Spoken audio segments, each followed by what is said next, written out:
Welcome to our webinar, Stop Summer Slide for Literacy, Tips for Teachers to Engage Families. So as I said, we've got Lindsay and Stacy here today. You probably know them from the popular podcast Literacy Talks. Lindsay is a classroom teacher, soon to be published book author, which she'll tell you about later in this presentation. And Stacy is a professor at Southern Utah University and curriculum author, amongst other things. So let's go ahead and get started. We want to thank Reading Horizons for sponsoring this EdWeb. And Reading Horizons has a new foundational literacy program called Reading Horizons Discovery. And as a company that is mission is to eradicate illiteracy, we have a free community that you can join. You can scan that QR code anytime during the session. We'll have it up at the end. But if you can join our Science of Reading Collective community, we would love it. We'll be able to interact with you offline then after the webinar. We're also doing lots of interactive Zoom sessions and things through the community, so you can kind of extend your experience from EdWeb here if you join our free community. So let me go ahead and move on. And I'm going to turn the slide over to you, Stacy, for the summer slide. I see what you did there. Thank you, Jeanette. That was punny. We are going to talk about the summer slide today. It is a real thing. Here's our agenda. We're going to talk a little bit about the statistics surrounding the summer slide and give some background information. And then we're going to, the main point of this webinar is to give you some tips as teachers to share with parents. And maybe you are a parent, so that doesn't preclude you, obviously, from benefiting from these resources either. But we're going to share first some resources for teachers to share with parents. And then we are going to address teachers and give you hopefully some resources that will help you to recover from the school year. And then at the end, we have some exciting giveaways, including Lindsay's new book, which we're excited to talk about. So we're saving the best for last. So let's just dive right in then and talk about what is the summer slide. And if you're an educator, then you know about this. So even in the chat, just comment about your experience with the summer slide as a teacher. And I remember I taught first grade. Lindsay, you've taught kindergarten through second grade. And I felt like I spent a significant amount of the first year of every school year kind of going over what they should have learned in kindergarten, partially because of that summer slide, right? What we do know is that at a minimum, that summer is drastically different from the school year. So even if learning doesn't slide backwards, then learning slows over the summer. And the other interesting thing about summer is that students are doing all kinds of different things. There's a lot of variation, right? And they can lose some of that learning. Now, we're talking today specifically about reading.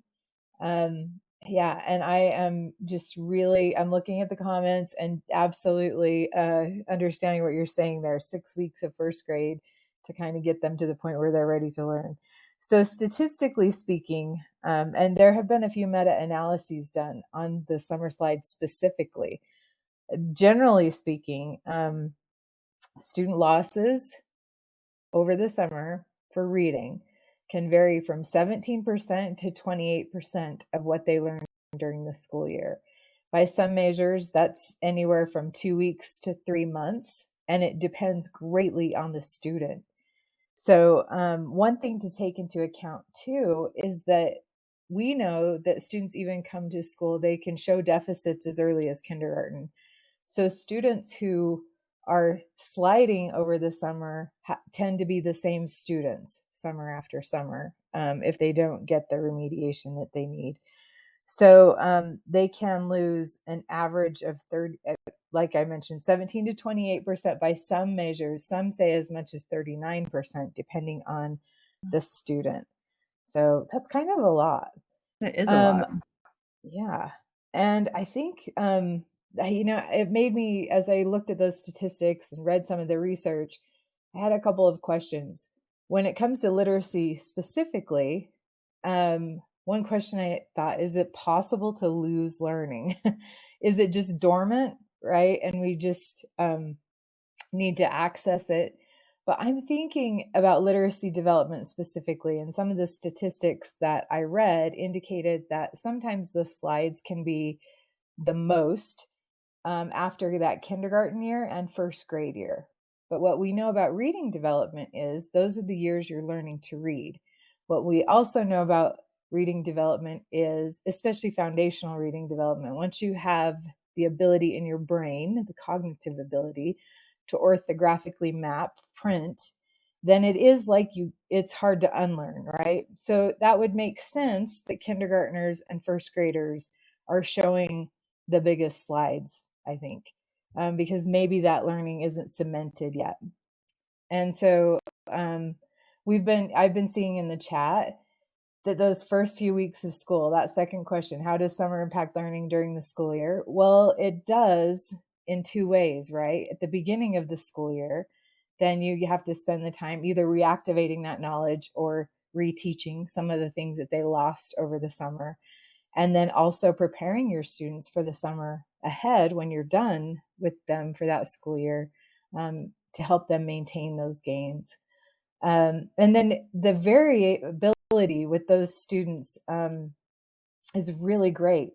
Most students actually do either maintain or lose over the summer. Some actually make gains, but they have to make concerted efforts to do that, right? Those are the students that are actively participating in summer school and all those kind of things. So it's a reality that we get to deal with. But the good news is there were, like I said, there were actually two meta-analyses that I read, but there were some studies that were real bright spots. And Lindsay, I know that you're going to cover some of this in your portion of today's webinar too, but there were two specifically that I thought of, that I thought I would mention here, because some of them were really involved. Like they had schools, some schools had summer school that had up to 70 hours of instruction, at least 4 hours a day. And those settings, if the instruction was aligned with what we know is as effective instruction for literacy, they did show the gains that they were looking for. But some of us don't have luxury of that, and some of us don't want to work over the summer as teachers, right? So there were two studies that I wanted to spend some time talking about because they showed, and this is according to ESSA. So they met ESSA's standard for tier 1, meaning green, right? That these situations were really effective for student learning. So the first one was a simple book fair and voluntary summer reading. This happened in Florida, but they had over 852 students involved with this. And it went for 3 years. They gathered the data. So at the beginning of the study, the students were in first and second grade. So by the end of the study, that would put them in fifth, sixth grade about. But the only thing they did in the spring, they had a book fair, and the students ordered up to 15 books. And so they're selecting them. I think that's important to note here. They're books that they were interested in. They ordered 15, but they got at least 12 over the summer. And these were youth from low-income families. 89% of them were African American, 5% were white. And after those 3 years, as they gathered the data, every year, the students outperformed the control group, the students who weren't getting those books over the summer on this end of year testing. So that is a really simple thing, I think, that we could implement, right? And then the next one is called Project Reads, and it took place in mid-Atlantic, urban, suburban, rural areas, and North Carolina was part of that. They had kind of two separate studies with the same design. So there are similarities. Students got 10 books to read over the summer, and they were matched according to student interest and their reading level. And that was by an algorithm off of a computer. They didn't really say much about what those were. So at the end of the school year, the teachers made sure that they taught some comprehension lessons that were specific to reading over the summer. And then the teachers also over the summer checked in with the students just to say, hey, how's it going? Are you reading those books? And then they had the same kind of results. But these were students in grades 3 through 6, so a little bit older. And they were using the Iowa test of basic skills and then the North Carolina end of year assessment. And in total, there are about 7,000 students involved. And they showed the same kind of gains, significant enough, again, to meet ESSA Tier 1 standards. So my thoughts as I read these studies were really encouraging. I think it doesn't take a lot, probably, to help impact this. I know in my school, when I was a literacy coach and I worked with some fantastic teachers who were willing to volunteer their time. So once a week over the summer, we had a time when the school is open and students can come and check out books from our take-home library. And they got 5 for the week and they got to come back every week to do that. We did volunteer, so it wasn't like somebody was there every week all summer, the same person. We took turns. We weren't measuring how that went on their beginning of year tests, but we know that students loved it. And we actually had a good turnout every week. So I think some of these things are really encouraging. Lindsay, what do you think about all that? Yeah, I love that, Stacy. That was interesting. Thank you for sharing. I think that the most important thing we can have students do over the summer to prevent the summer slide is to read. And there are multiple studies that show that connection between the amount of time and then the frequency of the daily reading practice and the reading growth, the relationship there, which is probably no surprise to us. We know that. Um, so here's like kind of a sad statistic is that most students read less than 15 minutes per day. And so you can see the breakdown here. And what they talked about in this article is that kind of 15 minutes was the magic number, they said. So that's when students started seeing positive gains in their reading achievement. And of course, the ones who did over half an hour to an hour of reading, they saw the greatest gains of all. And so, we know that we're teaching them things all year. We're teaching them phonics concepts and the different spellings for all the phonemes in our language, but students need more practice opportunities and more meaningful practice opportunities. And I love this quote that Dr. Pam Kastner shared at the Plain Talk conference this year, where she says, if it's been taught but not mastered, there is probably a practice gap. And so I think summer is a really great time for us to close that practice gap and to encourage our students to be reading, and not just reading, but if they're an emerging reader or if they need help with reading, they need to be reading aloud. So they need lots of opportunities to read. And like I said here, they need to read aloud to feedback with feedback. And so we need to help prepare our parents for reading because with their child, because a lot of times they don't know what to do, or what do they do when their child struggles with a word? How can they help them? So I have some reading tips that I share with my students' parents that I'm going to share with you to get some ideas and for what you can share with your parents. So the first couple are very basic, right? We need to help our parents know that they need to find a consistent time to read, especially in the summer. Schedules are all crazy. And if they're doing it at different times every day, it's just not going to happen. So helping them, if they put it somewhere that like right before bed because they have a going to bed routine, or right in the morning before breakfast even, and then they do it. And some parents set up kind of like some jobs that students need to do in the morning before they can have their playtime. Maybe it could be then. And then encouraging them to give their full attention to their child at this time. And And the next three, I'm going to go over briefly and then I'll explain. So having both the parent and the child point to the words. Number 4 is to point to the part they missed and tell them the sound. This is an error correction procedure I'll show you in a minute. And then I have this routine I use called read, model, read again. I do this in my classroom, but it's really great for parents to do too.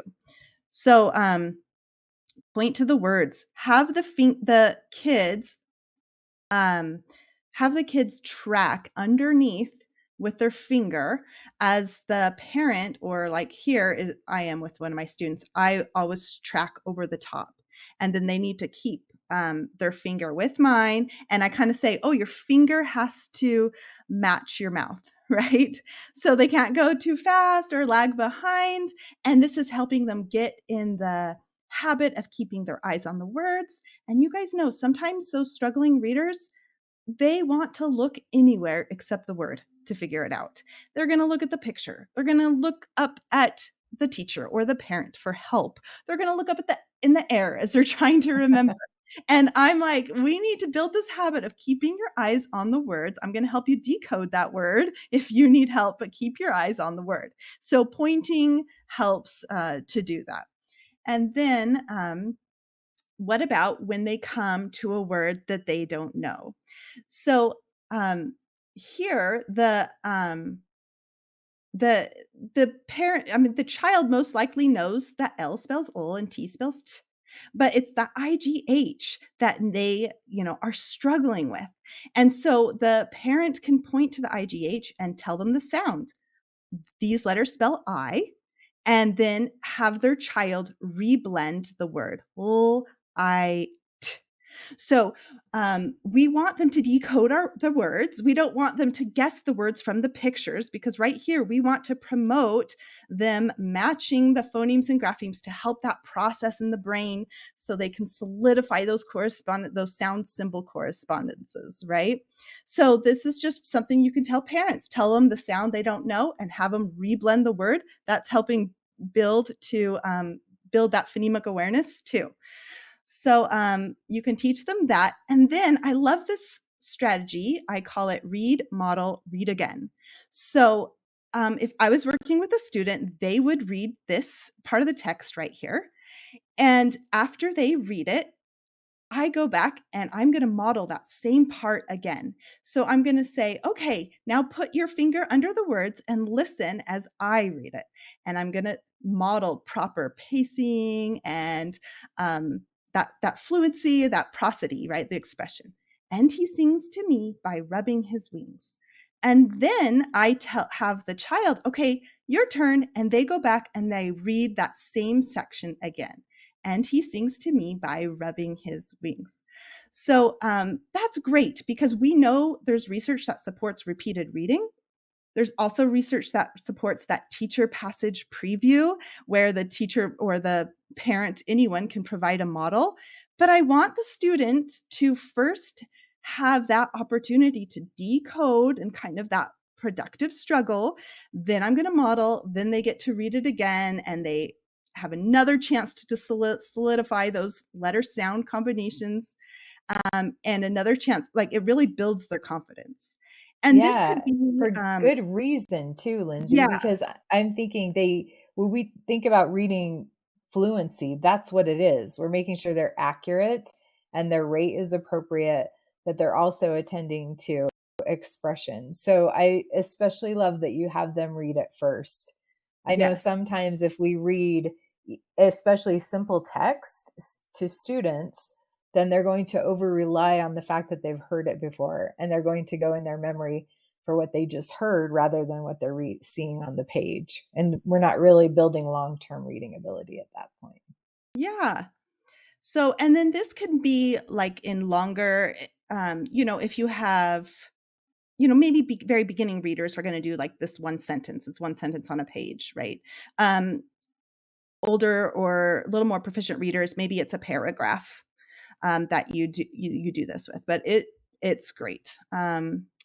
Okay, so I have these 5 tips. I created a video for my parents that I share with them. I'm going to share it with you so you can see. what it is. And then if you want to share it with your parents as tips for them, parents and caregivers, I should say, then awesome. You can share that with them. We'll put the link. It's just on my YouTube channel, but we'll put the link in the chat. Today, I'd like to share 5 tips for when you read with your child. Tip number 1, find a consistent time to read. Find the same time every day so that it becomes part of your routine, and then it becomes easier for you to stick to. So choose a time that's going to work best for your child and for your family. So this could be right when they get home from school, or maybe they need a little break. And so maybe you want to do it right after dinner, or as part of your bedtime routine right before bedtime, or maybe even in the morning before they eat breakfast. Just find a time that will work for you that you can stick to for about 20 minutes a day. Tip number 2, sit right next to your child and give them your undivided attention. So this is not the time to be putting dishes away or doing the laundry. Find a time when you can focus on them and sit right next to them. Tip number 3, use a pencil and point to the words as your child reads them. Have them use their finger and track underneath the words with their finger while you're tracking on top of the words with your pencil. Tip number 4, if your child struggles to read a word, tell them the sound that they missed. So use your pencil and point to the sound that they didn't know and tell them the sound, and then have them reblend the word. For example, maybe they come to the word house. Point to the OU spelling and tell them, OU spells the sound ow.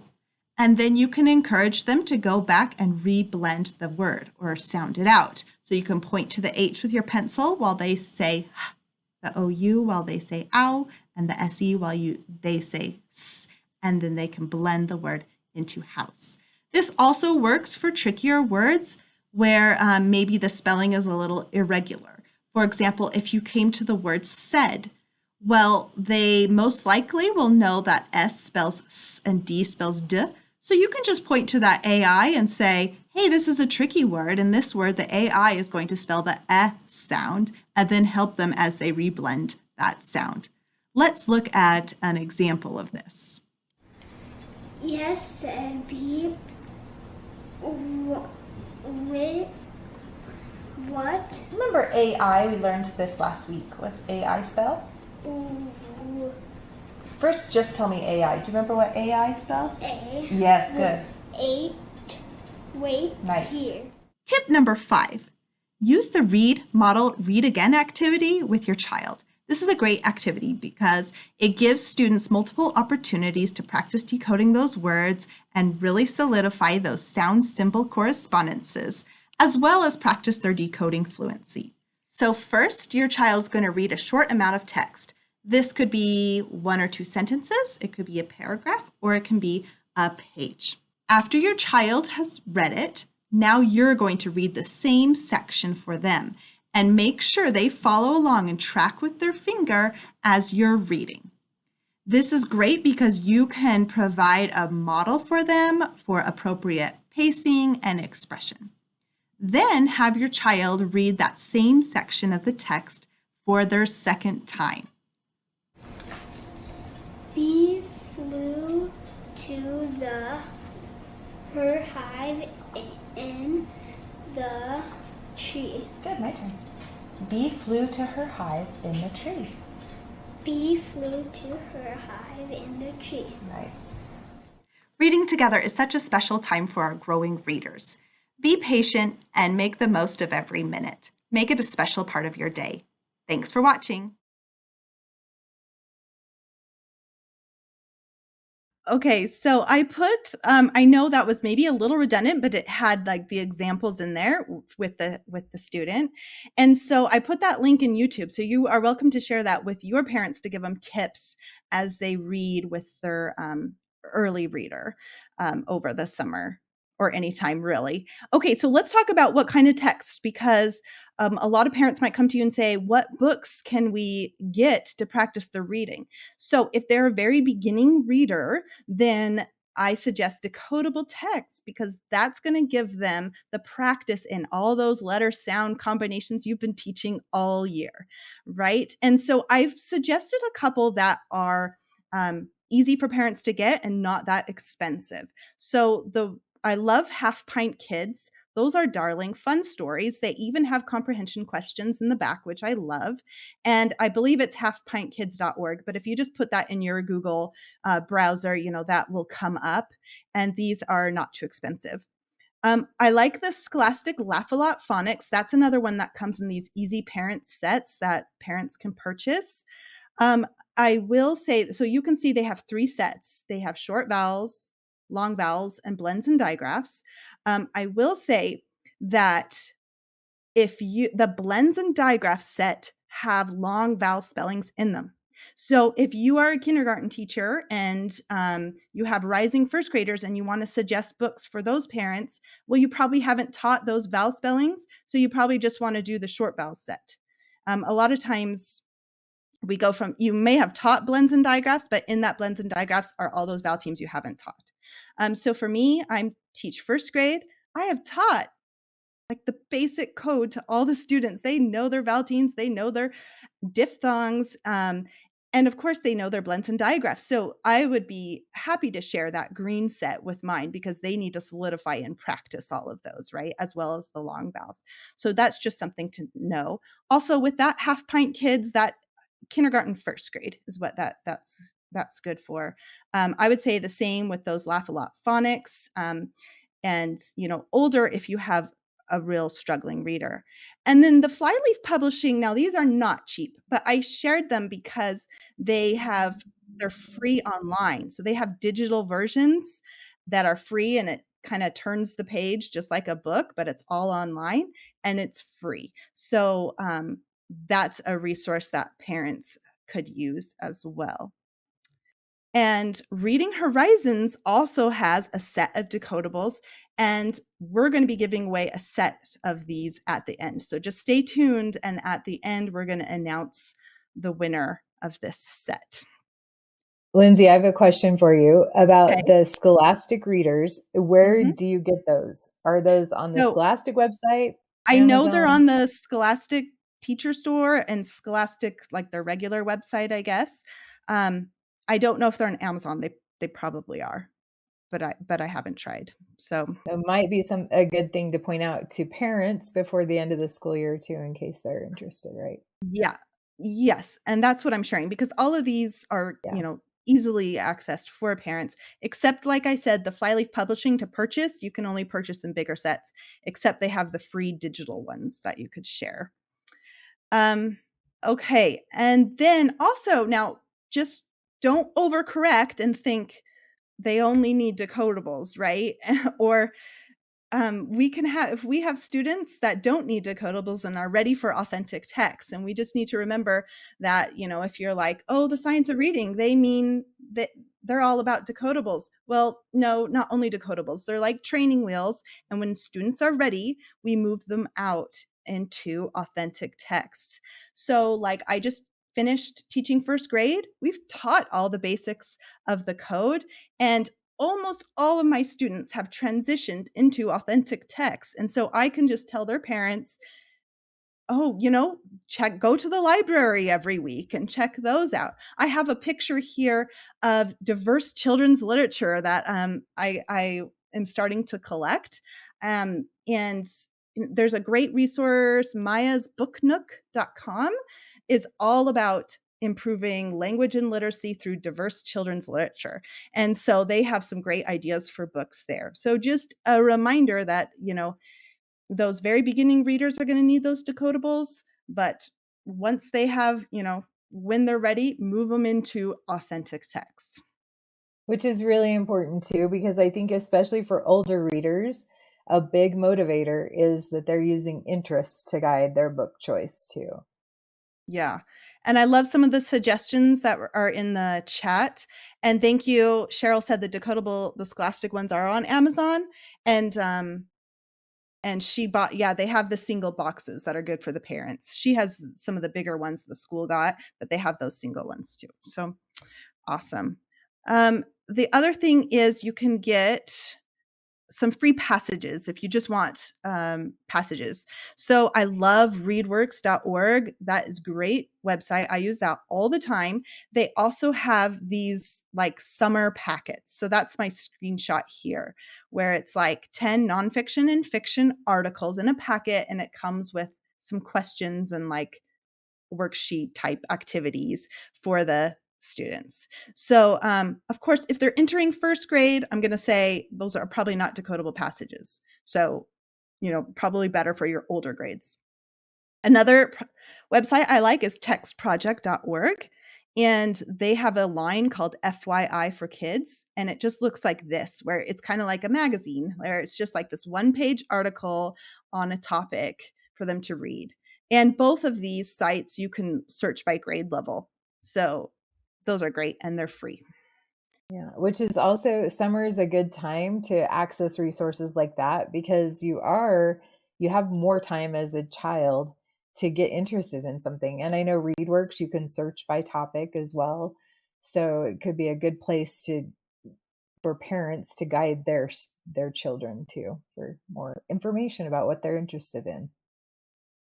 And then I wanted to mention, so of course we want to have students reading. We want to prevent that summer slide, but we can also help close the gap if that student receives some intervention or tutoring over the summer. So, and I have a son with severe dyslexia, and that was huge for him. And it was, between his third and fourth grade years where I finally understood what to do and how to help him.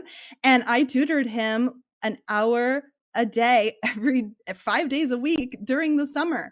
And we made it fun and he earned prizes and he liked it. And that was huge for closing the gap. And we know some of those students that are behind and they just get further and further behind over the summer. So if you have parents that need resources or ask you about tutoring, or if you know any tutors, these are two great resources. We have the Center for Effective Reading Instruction. So everyone on their list, provider list, has received certification. And so they're great structured literacy teachers and they know what they're doing for the most part, obviously.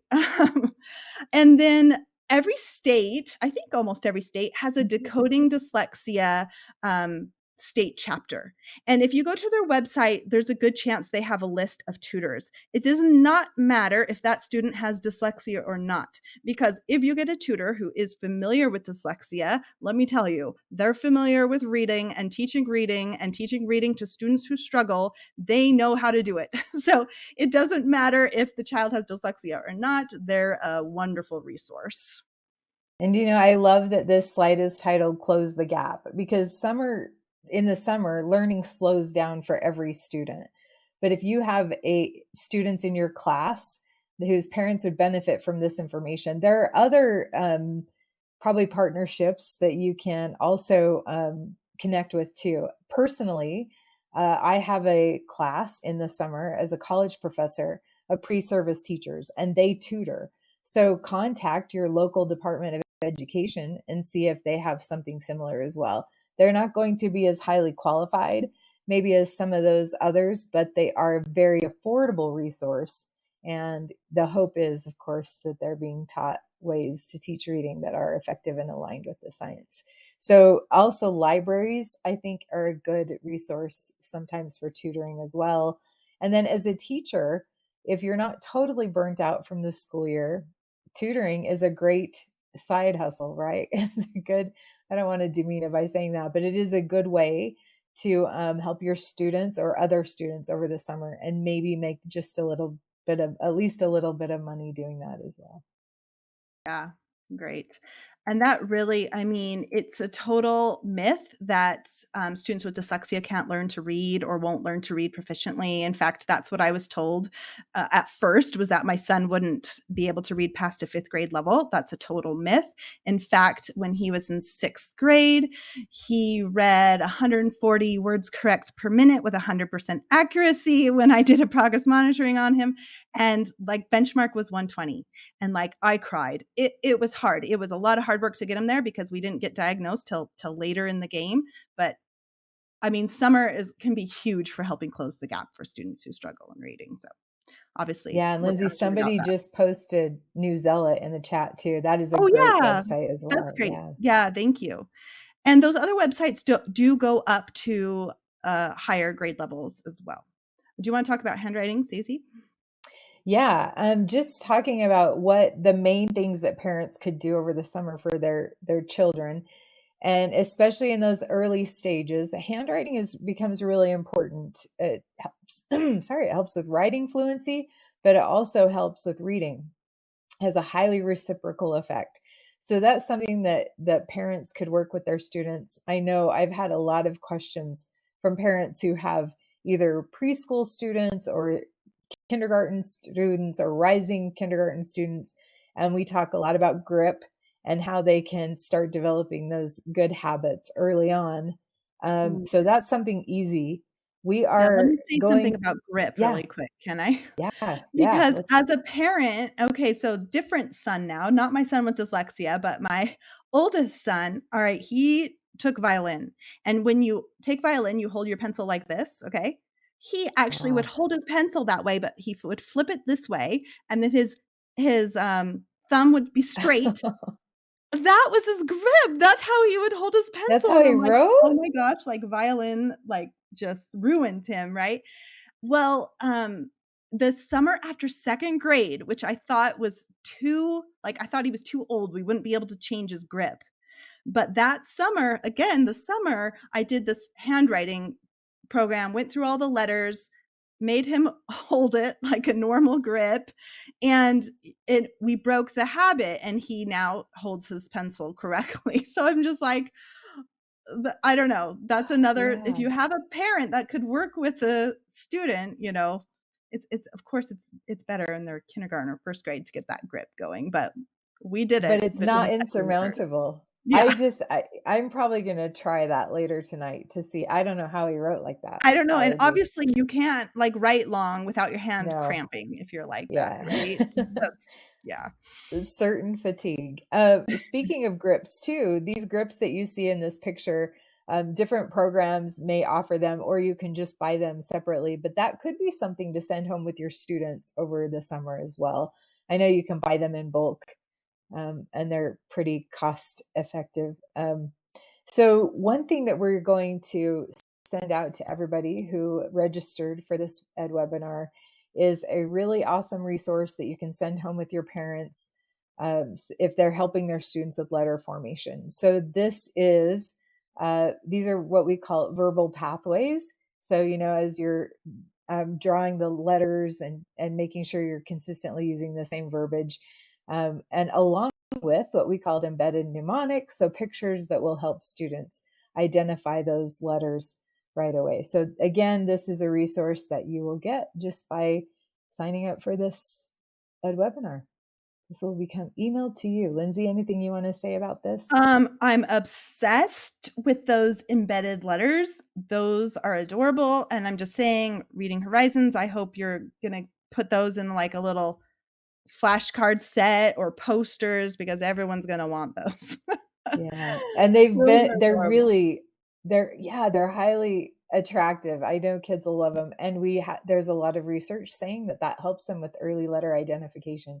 So you'll receive those verbal pathways along with those pictures. And then this slide showed letter practice pages that we're going to include as well. Of course, you can use any of those or none at all. Just use lined paper, but we thought we'd throw those in for you. Okay.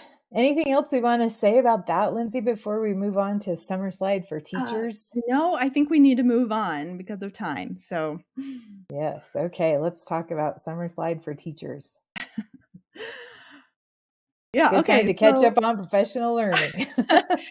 Okay, well, we can slide a little bit. That's okay. You don't have to do professional learning in the summer, but if you want to, up your game a little bit over the summer and maybe you relax in June and you're ready to tackle some things in July, we have a few resources for professional learning. Cox Campus / Science of Reading has some great free courses, And I've done a couple of them. I haven't done all of them, but they're fantastic and they're free. So that's a great resource. I can't say enough about them, honestly. They're really great. So, and they have all kinds. You can do one for 5 minutes. It saves your progress. You get a certificate at the end. Anyway, I just highly recommend those. And the Virginia Literacy Partnerships too, that you're about to mention. Well, They I also don't know have, about it. You've got to tell us about okay. That I'm about to mention. They actually, this website is very informative on a whole lot of different levels because they have resources for teachers, for educators, and for parents. So this is another place that you could go to share information to your parents and that they could access as well. And it has a lot of information too about screening and just a lot of really great resources. They have some kind of modules as well for any topic that you want to that's related to literacy. So I recommend that. Another one, this one, so those two are free. This one, Top 10 Tools, is not free. It's amazing though. You pay by the month. So what I did a few, I don't know, 4 or 5 years ago, it's been a while, but I paid for the month of June and then I did the whole training during June. So I was like, I'm only going to have to pay for 1 month. I opted to pay for 1 more month just so I could like go back and review and make sure I downloaded everything. And that was awesome. So it was a cost-effective way to do it. And it was nice because I had more time in the summer. And this is a great training. Like this is one of my favorites. And if you've done letters training, that is excellent too. This one I think complements it nicely and it gives a little more of the how and more it'll give you like an upper elementary and lower elementary videos and like for each thing that's teaching. So it's really great. And resources. Yeah, I love that it's implementation focused too. Yeah. The Pennsylvania Training and Technical Assistance Network. I'm obsessed with them. Who's from Pennsylvania? Anyone? Like, I want to move to Pennsylvania because I love this network so much. And so they have a Google site there that you can go to, all free. And they have a YouTube channel, which is free. I've done a training for them. If you just put it in YouTube and search my name and Patton, you will find it. But they have so many great videos. They put on a summer conference last summer. So all of those are on there and it's excellent. And then also the Reading League has a YouTube channel with lots of great webinars and information for you there. Yeah. Anything to add? Nope. Okay. Unless you want to go to the beach and you don't want to be online, then you can get some actual books and read them. Yeah, so we have a podcast episode where we shared some of our favorite books. We have pictures of them there, and then we have a link to the podcast. I think someone will put that link to the podcast in there. And there's an addition on this slide, and that is my book, 7 Mighty Moves. It's coming out this summer, and so we added that there. I'm very excited. And one lucky person that we're going to give away one copy of this book too. And if you don't win, you're welcome to pre-order. It's on Amazon. You can find it there. And I will say, what I have read of this book so far is really great. And it talked about combining the science with implementation. That's a great book for that. And yeah, I the other really books, wanted. I was just gonna say, I really wanted to make it like here's how to do this stuff in the classroom. And I am a teacher. I'm a current teacher, and here's exactly what I do that's working well. So let me share you my favorite things for how to teach this certain thing, so it's all literacy, learning to read. So yeah. It's a great resource for sure. Okay, so I think we are at that point in the webinar where we can do our giveaway. We're going to randomly select 2 winners, one for the Reading Horizons decodable set of books, and then the other for Lindsay's book. So let's do this just random name generator. Okay, this name will be for the decodable readers, and the winner for this is Krista Rocco. Woo! And yeah, congratulations, Krista.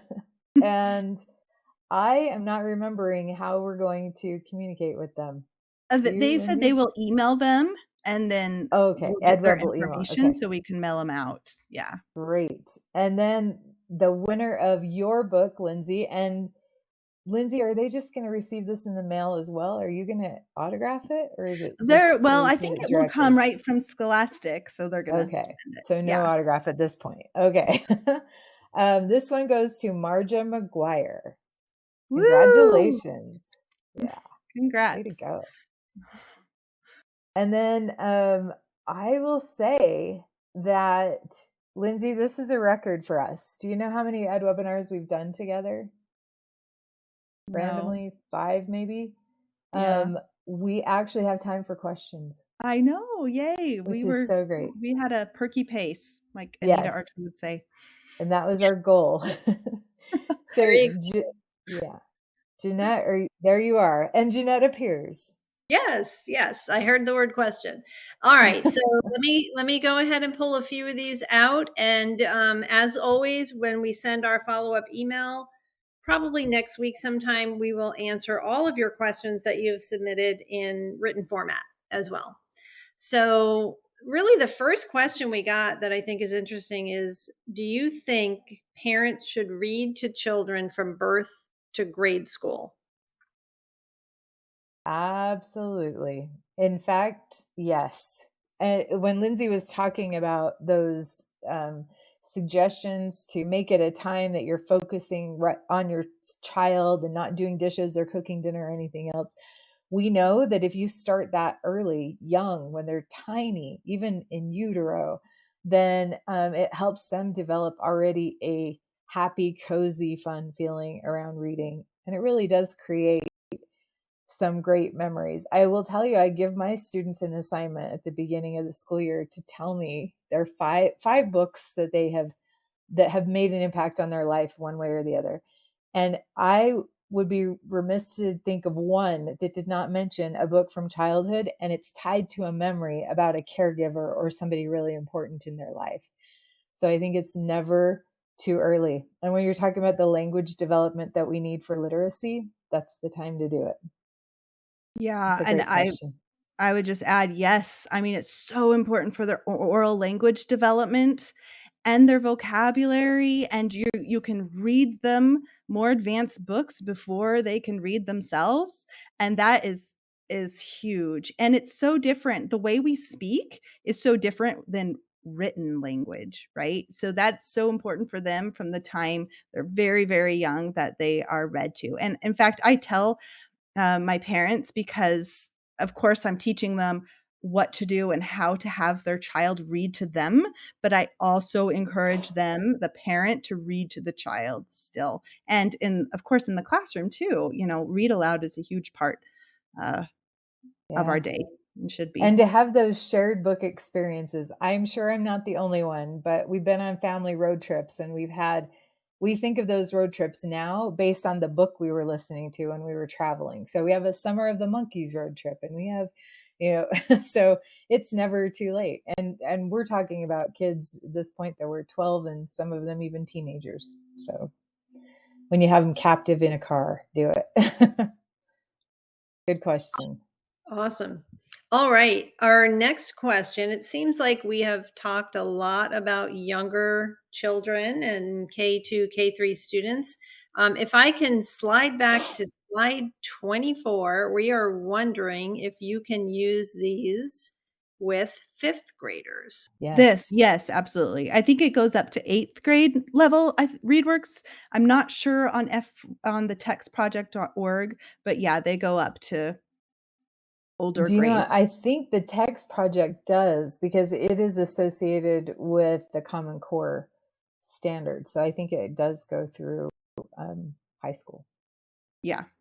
So definitely not those little decodables that we shared earlier, but this one and just authentic text and going to the library. And there's some, I didn't like search out and grab a list of a book list, but there's a lot out there. If you look for 5th grade summer, book recommendations, you're going to find a lot.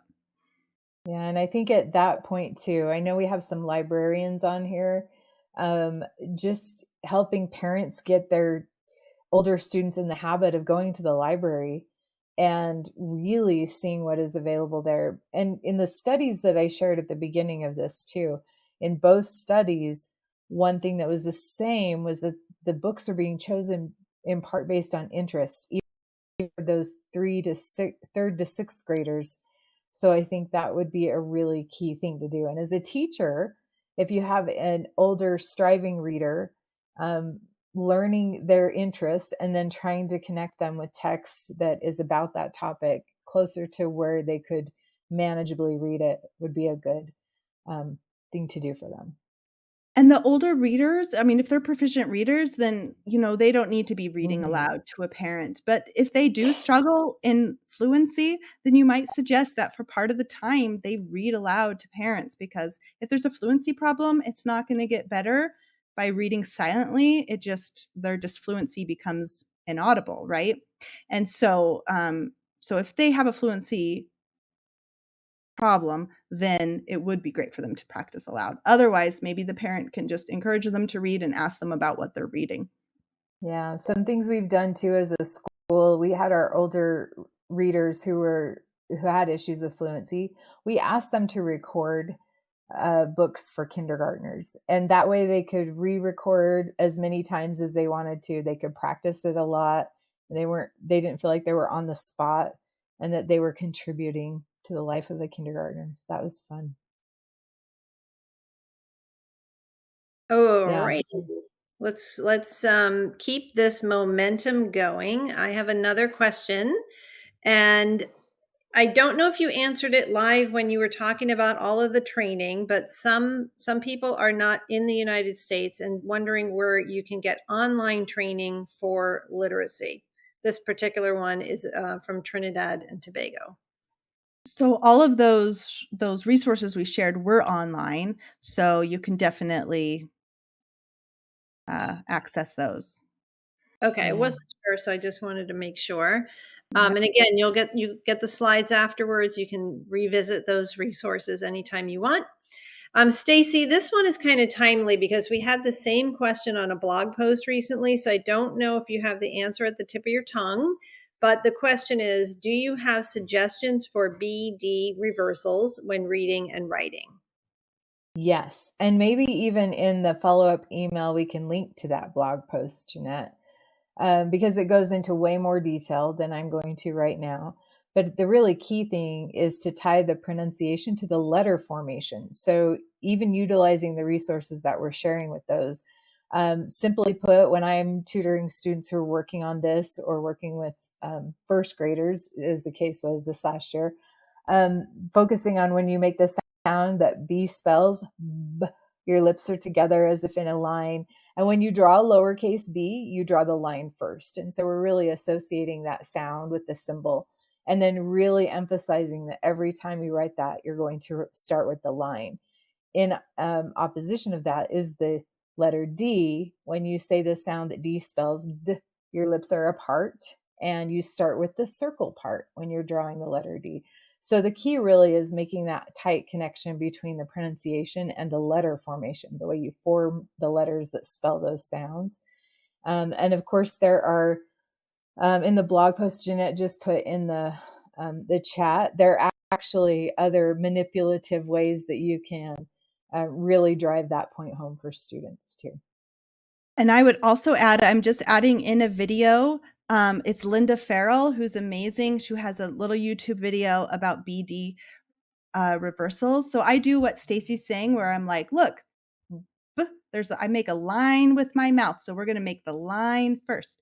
But then I also do the B hand. And if you watch that video that I put in from Linda Farrell, she shows every student their B hand. I'll put a little sticker of a B on their hand, and then that's the one they use to determine. They compare it to a B or a D to tell which one it is. So, anyways, that's there for you.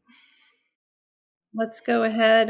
Just like to remind everybody about the free community we have at Reading Horizons. It's called the Science of Reading Collective, and you can scan the QR code. If you don't have a phone, we will, of course, give you the link. Matthew also put it, there it is again. Ed Webb put it in the chat. You can go ahead and sign up there, and you'll get lots of free resources. It'll be a forever free kind of a community. We would never charge for it. And we're adding new resources all the time. And there are downloadable, decodable books in there as well, if you weren't one of the lucky winners today. And I would just like to thank everybody for attending, and special thanks to Lindsay and Stacy for hosting and facilitating this webinar for us today. Thank you, everybody. I'm kind of trying to glance at the chat at the same time that I'm wrapping it up. But thanks, everybody. We appreciate you spending this time with us. We look forward to seeing you next time, because there will always be a next time. Yes. And we'll be in touch. So thank you. Yeah. Thank Nice you all. Have a great summer. Thank you, everybody. Thanks for coming.